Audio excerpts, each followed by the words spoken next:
দর্শক, 56,000 বর্গ মাইলের এই স্বাধীন ভূখণ্ডের দিকে আজ শকুনের মতো নজর পড়েছে বিশ্বের সবচেয়ে ভয়ঙ্কর 3 পরাশক্তির। রক্তের বিনিময়ে কেনা এই মানচিত্রের বুকের ভেতর লুকিয়ে থাকা একটি অমূল্য রত্ন সেন্ট মার্টিন আজ পরিণত হতে যাচ্ছে তৃতীয় বিশ্বযুদ্ধের এক সম্ভাব্য গ্রাউন্ড জিরো বা যুদ্ধক্ষেত্রে।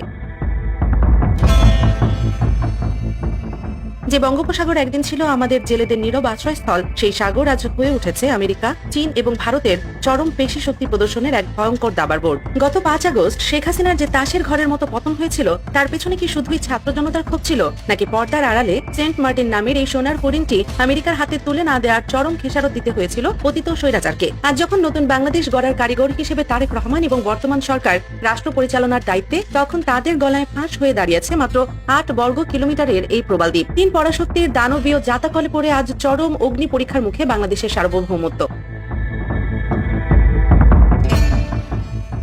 দর্শক, আজকের এই হাই ভোল্টেজ মেগা বিশ্লেষণে আমরা এমন কিছু ভয়ঙ্কর ভূরাজনৈতিক ব্লুপ্রিন্ট ফাঁস করব যা শুনলে আপনার গায়ের লোম খাড়া হয়ে যাবে। ভিডিওর শেষ মুহূর্ত পর্যন্ত আমাদের সাথে থাকুন, কারণ সেন্ট মার্টিন নিয়ে পর্দার আড়ালে যে নোংরা খেলা চলছে তা প্রতিটি বাংলাদেশির জানাটা এখন অস্তিত্বের প্রশ্ন হয়ে দাঁড়িয়েছে। প্রথমে আসুন পরাশক্তিদের এই রক্তচক্ষুর পেছনের আসল রহস্যটা ডিস্ট্রাক্ট করি। কেন হঠাৎ এই ছোট দ্বীপটিকে গিলে খেতে চাইছে বিশ্বের বাঘা বাঘা দেশগুলো? ওয়াশিংটনের পেন্টাগন এবং ট্রাম্প প্রশাসনের নজর এখন সরাসরি বঙ্গোপসাগরের দিকে। তাদের আসল ব্লুপ্রিন্ট হলো যে কোনো মূল্যে সেন্ট মার্টিনের দখল নিয়ে সেখানে একটি অত্যাধুনিক সামরিক এবং রাডার ঘাঁটি গড়ে তোলা। এশিয়া অঞ্চলে ড্রাগন খ্যাত চীনের টুটি চেপে ধরতে আমেরিকার জন্য সেন্ট মার্টিন হলো মোক্ষম হাতিয়ার। এই দ্বীপে একবার আমেরিকার পা পড়লে ভারত মহাসাগর থেকে শুরু করে মিয়ানমার পর্যন্ত চীনা নৌবাহিনীর প্রতিটি নড়াচড়া তারা সেকেন্ডে সেকেন্ডে মেপে ফেলতে পারবে। তাই ছলে বলে কিংবা কৌশলে সেন্ট মার্টিনকে নিজেদের পকেটে ঢুকাতে মরিয়া হয়ে উঠেছে আমেরিকা। অন্যদিকে নিজেদের অস্তিত্ব বাঁচাতে মরণ কামড় দিচ্ছে চীন। বেইজিং খুব ভালো করে জানে সেন্ট মার্টিনে যদি আমেরিকার একটি রাডারও বসে, তবে চীনের মালাক্কা প্রণালী দিয়ে হওয়া এই বিশাল বাণিজ্যের বুকে সরাসরি বন্দুক ঠেকে রাখবে ওয়াশিংটন। চীনের অর্থনীতি নিমিশেই মুখ থুবড়ে পড়বে। এই মহাবিপদ থেকে বাঁচতে চীন বিলিয়ন বিলিয়ন ডলার খরচ করে মিয়ানমারের ভেতর দিয়ে বঙ্গোপসাগরে আসার যে বিকল্প রাস্তা তৈরি করেছে, আমেরিকার উপস্থিতিতে তা সম্পূর্ণ অর্থহীন হয়ে যাবে। তাই যে কোনো মূল্যে প্রয়োজনে সামরিক পেশি শক্তি দেখিয়ে হলেও সেন্ট মার্টিন থেকে আমেরিকার ছায়াকে চিরতরে মুছে ফেলতে চায় শি জিনপিং এর সরকার। বঙ্গোপসাগরে অন্য কারো মাতব্বরি মানতে তারা একেবারেই নারাজ।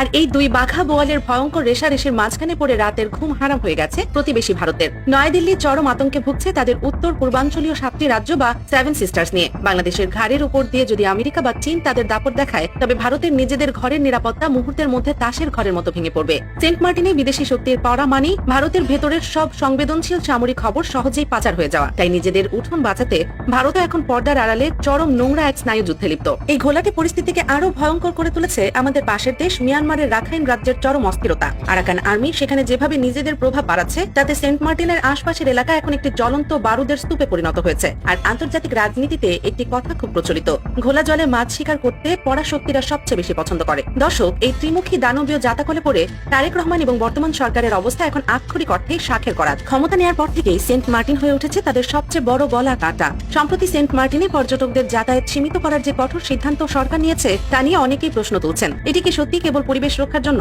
নাকি বিদেশি গুপ্তচরদের আনাগোনা এবং পরাশক্তিদের সামরিক জরিপ থেকে দ্বীপটিকে আড়াল করার এক মরিয়া কৌশল? সরকার হয়তো চাচ্ছে না পর্যটকের ছদ্মবেশে কেউ সেন্ট মার্টিনে গিয়ে কোনো গভীর ষড়যন্ত্রে জাল বুনুক, কিন্তু সবচেয়ে বড় প্রশ্ন হলো, বাংলাদেশ কি পারবে এই পরাশক্তিদের থাবা থেকে নিজের সার্বভৌমত্ব রক্ষা করতে, নাকি ছলে বলে কৌশলে সেন্ট মার্টিনকে আমাদের হাত ছাড়া করা হবে? ভূরাজনৈতিক এই নোংরা দাবার বোর্ডে বাংলাদেশ কি কেবল একটি ঘুঁটি হয়ে থাকবে, নাকি নিজেদের চাল নিজেরা দিয়ে পুরো বিশ্বকে একটি জবরদস্ত শিক্ষা দেবে? দর্শক, সেন্ট মার্টিন নিয়ে এই ভয়ঙ্কর মাতব্বরি আর গোপনে চাল দেখে আপনাদের কি মনে হয়? বাংলাদেশ কি সত্যি এই ত্রিমুখী চাপ সামলাতে পারবে? সেন্ট মার্টিন কি আমাদেরই থাকবে, নাকি এটি হয়ে যাবে পরাশক্তিদের যুদ্ধক্ষেত্র? তারেক রহমান ও বর্তমান সরকারের এই চরম সংকটকালীন মুহূর্তে তাদের ভূমিকা কেমন হওয়া উচিত বলে আপনি মনে করেন? আপনাদের অত্যন্ত মূল্যবান, যৌক্তিক এবং সাহসী মতামত অবশ্যই নিচের কমেন্ট বক্সে লিখে জানাবেন, কারণ আপনাদের প্রতিটি মন্তব্য দেশের এই জটিল পরিস্থিতি বুঝতে আমাদের ব্যাপকভাবে সাহায্য করে।